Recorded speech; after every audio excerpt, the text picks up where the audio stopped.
Hello दोस्तों, हमारे YouTube channel में आपका स्वागत है।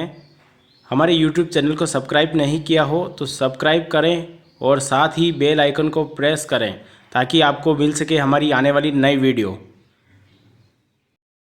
दोस्तों, एक तरफ तो बहन बेटियों को दहेज के लिए मारा जा रहा है और दूसरी तरफ उन्हीं बहन बेटियों की शादियां बिल्कुल दहेज मुक्त हो रही है। ऐसे समाज का निर्माण हो रहा है संत रामपाल जी महाराज जी के सानिध्य में। ऐसे समाज को जानने के लिए देखें पूरा वीडियो।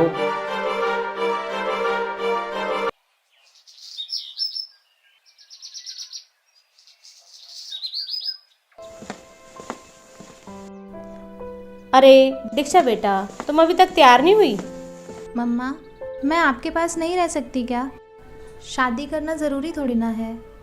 बेटा, लड़कियां तो पराया धन होती हैं, उन्हें तो दूसरे घर जाना ही होता है। अब मुझे भी तो तुम्हारे पापा शादी करके ही लाए थे ना।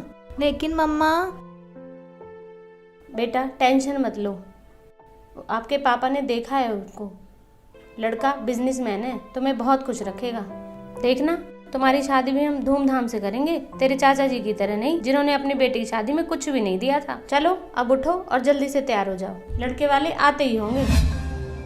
अरे मास्टर जी, बड़ी भाग्यशाली है आपकी बेटी, जो हमारे लड़के और फैमिली दोनों को पसंद आ गई। इससे पहले ना जाने कितनी लड़कियां देखी इसने, पर इसे कोई पसंद ही नहीं आई आज से पहले। बड़ी ही समझदार और संस्कारों वाली है हमारी बेटी। हमारा बेटा भी किसी मामले में कम नहीं है, लाखों में एक है हमारा लाल जी। ये तो और भी अच्छी बात है। वाह भाई वाह, दोनों ही बच्चे पढ़े लिखे और संस्कारी हैं। इससे बड़ी खुशी की बात और क्या होगी हमारे लिए। तो फिर देर किस बात की, कुंडलियां मिलवाकर शुभ मुहूर्त निकलवाइए। जी बिल्कुल। अच्छा तो मास्टर जी, बच्ची से पूछ के बता देना, चलते हैं।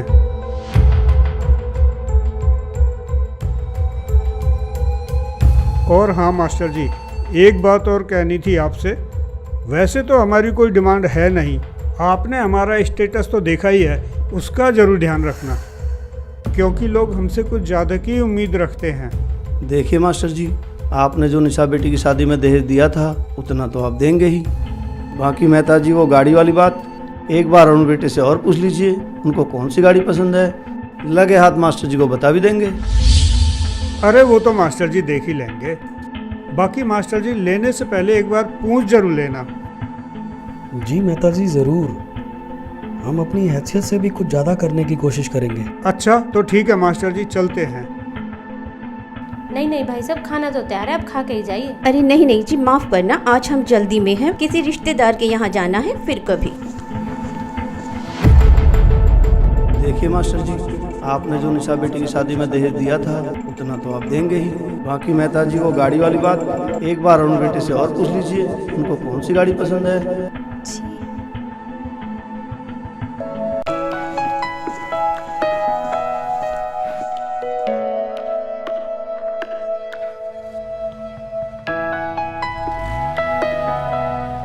ठीक है तो मास्टर जी, चलता हूँ, इजाज़त दीजिए। अरे नहीं नहीं शर्मा जी, आप तो खाना खाकर ही जाना। हाँ हाँ शर्मा जी, खाना तो खा के ही जाइए। मास्टर जी, जरूरी काम से कानपुर जाना है, बस आप दीक्षा बेटी की शादी में दहेज की कमी मत छोड़ो। उसकी कोई दिक्कत नहीं है शर्मा जी, आपको तो पता ही है हमने अपनी बड़ी बेटी निशा की शादी कितनी धूमधाम से की थी।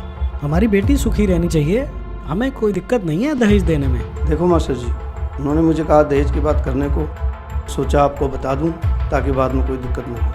अब आपको तो पता ही है मास्टर जी, वो हाई सोसाइटी के लोग हैं और लड़का भी बिजनेसमैन है, जो उनकी डिमांड भी इसी तरह की है। ओके नमस्कार, चलता हूँ।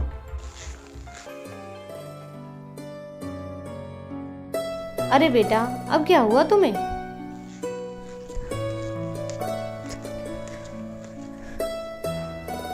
मम्मा प्लीज, नहीं करनी मुझे ये शादी।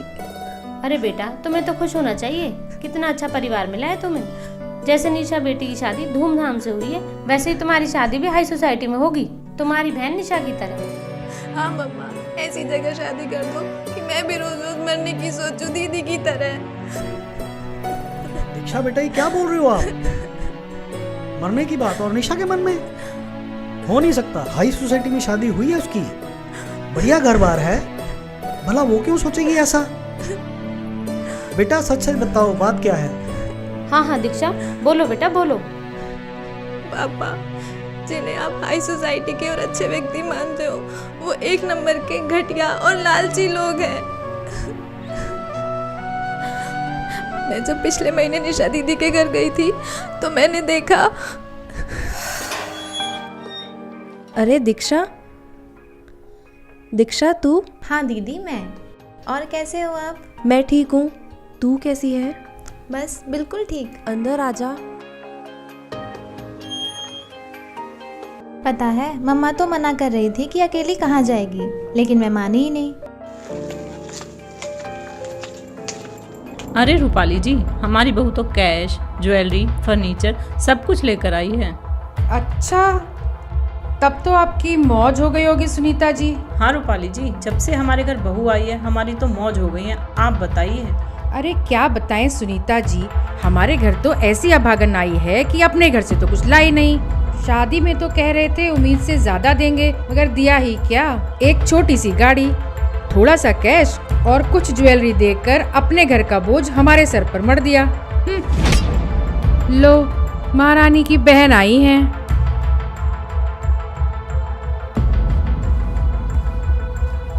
नमस्ते मौसी जी। नमस्ते मौसा जी।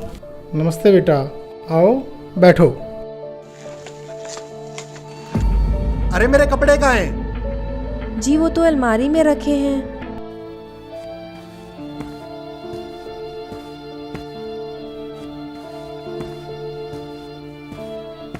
अरे अभी तक कपड़े प्रेस नहीं किए, तुमसे कोई काम ठीक से नहीं होता। अब मैं बाहर क्या पहन कर जाऊं? जी अभी करती हूँ।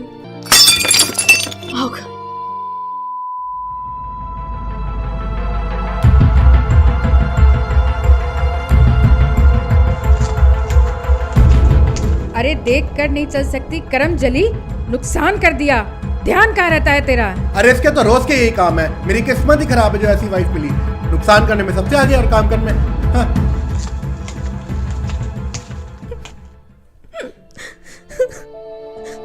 दीक्षा बेटा, काम करने के तरीके से पता लगता है कैसे संस्कार मिले हैं इसको।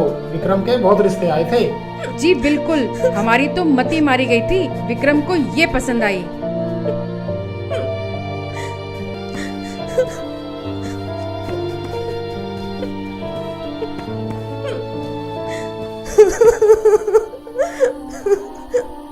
दीदी, क्या आप रोजाना इसी माहौल में रहते हो?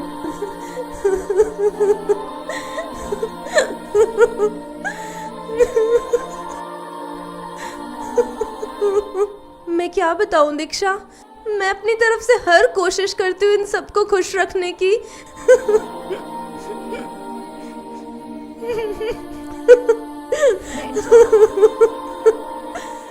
लेकिन इनके ऐसे व्यवहार से कभी कभी मन करता है कि सुसाइड कर लूं, बस ऐसे लोगों से छुटकारा मिल जाए। नहीं दीदी, नहीं दीदी, ऐसी बातें मत बोलो। दीक्षा, तुम्हें मेरी कसम, तुम मम्मी पापा को ये बात नहीं बताओगी, नहीं तो वो लोग बहुत परेशान हो जाएंगे। कितने अरमानों से उन्होंने मेरी शादी की थी।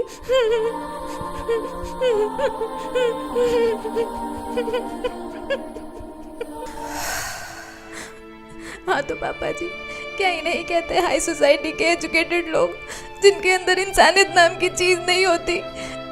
छी, बाहर में जाए ऐसी सोसाइटी। बस दीक्षा, बस करो। अपने हिसाब से हमने रिश्ता अच्छा ही देखा था, और क्या नहीं किया हमने निशा की शादी में। लेकिन तो तुम क्या चाहती हो?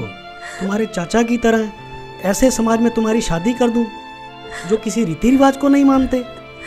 माफ करना पापा जी, लेकिन कौन से रीति रिवाजों को मानने की बात कर रहे हैं आप? इन रीति रिवाजों को मानने वाले लोगों ने ही तो दीदी जैसी लाखों लड़कियों को इतना प्रताड़ित कर रखा है कि वो आत्महत्या करने पर मजबूर हो जाती हैं। और रही बात मीनाक्षी दीदी की, तो मैं आपको उनकी सच्चाई बताती हूँ कि चाचा जी ने किस सोसाइटी में शादी की है अपनी बेटी की।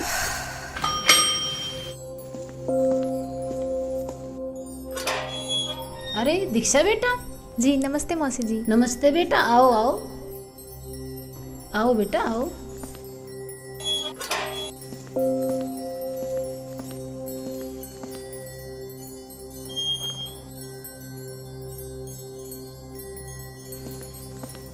अरे मीनाक्षी, देखो तो जरा कौन आया है। बेटा बैठो।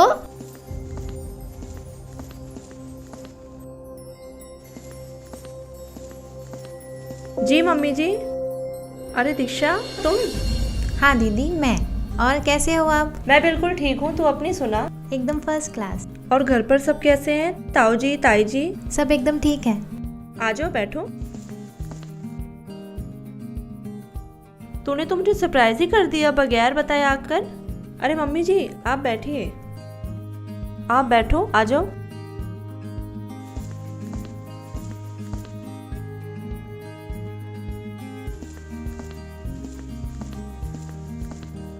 और सुना बेटा, घर पर सब कैसे हैं? जी सब बढ़िया। आप बताओ, आप कैसे हो? बस बेटा परमात्मा ने मौज कर रखी है। मीनाक्षी देखना बेटा गेट पर कौन है। जी मम्मी जी देखती हूँ।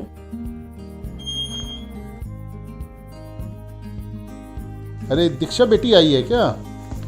नमस्ते मौसा जी। नमस्ते जीजू। नमस्ते बेटा, बैठो बैठो आप। और कैसे हो बेटा? जी बिल्कुल ठीक। और दीक्षा क्या कुछ चल रहा है आजकल? कुछ नहीं जीजू, IAS की तैयारी कर रही हूँ। ये तो बहुत ही अच्छी बात है।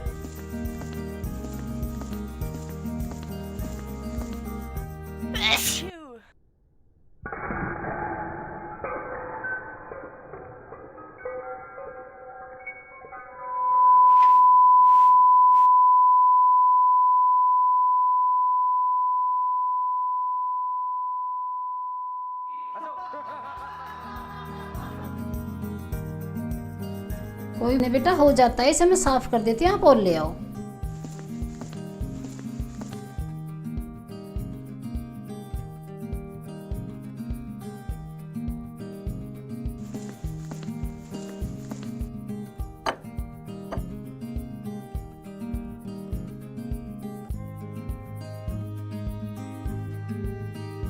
और दीक्षा बेटा पापा ठीक है? जी मौसा जी। मीनाक्षी बेटा, दीक्षा बेटा को अपने कमरे में ले जाओ। दूर से आई है, थक गई होगी, आराम कर लेगी। जी पापा जी। चलो दीक्षा।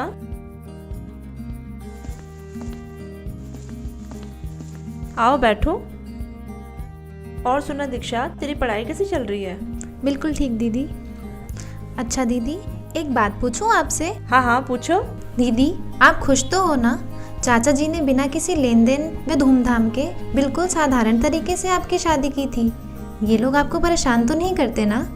बिल्कुल नहीं दीक्षा, बल्कि इस घर में आकर तो मुझे एहसास हुआ कि यहाँ बहू को भी बेटी जैसा प्यार मिलता है। लाखों रुपए खर्च करने के बाद भी ऐसा समाज, ऐसा परिवार नहीं मिलता। और हाँ, ऐसा नहीं कि पापा ने कुछ देना नहीं चाहा, वो तो पहले से ही मेरी शादी में बहुत कुछ देना चाहते थे, लेकिन इनकी फैमिली ने दहेज के लिए साफ मना कर दिया कि हमें कुछ नहीं चाहिए। ओह अच्छा। पहले तो हमें लगा कि ये लोग वैसे ही मना कर रहे हैं, दहेज तो देना ही है, लेकिन फिर हमें पता चला कि संत रामपाल जी के शिष्य हैं और दहेज लेना उन्होंने मना कर रखा है। फिर उन्होंने हमें एक बुक दी, जीने की राह, और कहा कि हम अपने संत रामपाल जी के नियमों को नहीं तोड़ सकते। फिर पापा जी ने भी हाँ करनी पड़ी। अच्छा दीदी एक बात बताओ, क्या आपने भी संत जी से नाम दीक्षा ले ली? हाँ दीक्षा, अब मैंने भी संत रामपाल जी से नाम ले लिया है। दीक्षा, शादी के बाद तेरे जीजू ने मुझे बताया कि संत रामपाल जी क्या ज्ञान बताते हैं। इसके बाद उन्होंने मुझे एक बुक दी, जीने की राह, और कहा इसे पढ़िए। और उन्होंने कहा उनके सत्संग सुनिए और उनके बारे में जितना सर्च करना चाहो करो, और जब आपको लगे कि वह सही हैं तब आप भी नाम ले लेना। अच्छा दीक्षा, यकीन मानना, जब मैंने संत रामपाल जी का ज्ञान सुना तो मुझे जो भी लगे गुरु मंडलेश्वर, शंकराचार्य, उनसे मैंने संत रामपाल जी के ज्ञान को कंपेयर किया। तब मुझे पता लगा कि हाँ वाकई में संत Rampal ji right way of worship बताते हैं, जिसे वो सभी धर्म ग्रंथों से प्रमाणित करके दिखाते हैं। लेकिन दीदी आपको तो शुरू से ये बाबा वगैरह पसंद नहीं थे, तो फिर? हाँ दीक्षा, सही कह रही हो, हर रोज बाबाओं को लेकर नए खुलासे हो रहे हैं, इसलिए कुछ दिन तो मैंने भी संत रामपाल जी को एक आम बाबा ही माना था। लेकिन जब मैंने उनकी असलियत और ज्ञान को सुना तब मुझे पता चला कि मनुष्य जीवन बार बार नहीं मिलता, 84 लाख योनियों में महाकष्ट है। दीक्षा, संत रामपाल जी पर संदेह करना मूर्खता की पहचान है। ओके। हाँ, फिर जब मुझे हर तरफ से संतुष्टि हो गई तब मैंने तेरे जीजू से कहा कि आप मुझे भी संत रामपाल जी से नाम दीक्षा दिला दीजिए। तब उन्होंने आश्रम ले जाकर मुझे नाम दीक्षा दिलाई। और हाँ, एक और कमाल की बात मैंने ये देखी कि हजारों की भीड़ में मुझे एक भी नशा करने वाला व्यक्ति नहीं मिला। नहीं तो दीक्षा, तुम ही बताओ, इतनी भीड़ में कम से कम बीड़ी सिगरेट पीने वाला कोई ना कोई तो मिल ही जाता है। जी बिल्कुल। हाँ, और फिर इसके बारे में मैंने तेरे जीजू से पूछा, तभी उन्होंने मुझे बताया कि यही तो खासियत है संत रामपाल जी महाराज के अनुयायियों में कि वे नशा करना तो दूर, चोरी, ठगी, रिश्वतखोरी जैसी बुराइयां करना तो दूर, किसी प्रकार का सहयोग भी नहीं देते। दीदी, मैंने तो यहाँ तक सुना है कि संत रामपाल जी के अनुयायी नशे को हाथ तक नहीं लगाते। हाँ, बिल्कुल सही सुना है तुमने दीक्षा। तुझे पता है, इस घर में मुझे बेटी से भी ज्यादा प्यार मिल रहा है, जिसकी उम्मीद मुझे शादी से पहले 1% भी नहीं थी। और ऐसा सिर्फ और सिर्फ संत रामपाल जी के ज्ञान आधार से ही है। ये तो बहुत अच्छा हुआ दीदी। अब आप लोग ही बताओ, कौन सुखी है? बेटी, आज आपने ये सच्चाई बताकर हमारी आंखें खोल दी। हमने तो कभी सोचा भी नहीं था कि संत रामपाल जी के ज्ञान आधार से इतना स्वच्छ समाज बन रहा है। हाँ दीक्षा बेटा, हमने तो मीडिया के माध्यम से संत रामपाल जी महाराज के बारे में हमेशा गलत ही सुना था, लेकिन वो तो सच्चे संत हैं। काश हमें पहले पता चल जाता तो हमारी निशा बेटी की ज़िंदगी नरक होने से बच जाती। लेकिन तुम टेंशन मत लो, हम तुम्हारी शादी तुम्हारे चाचा जी की तरह बिल्कुल संत रामपाल जी महाराज के बताए हुए ज्ञान के आधार पर ही करेंगे।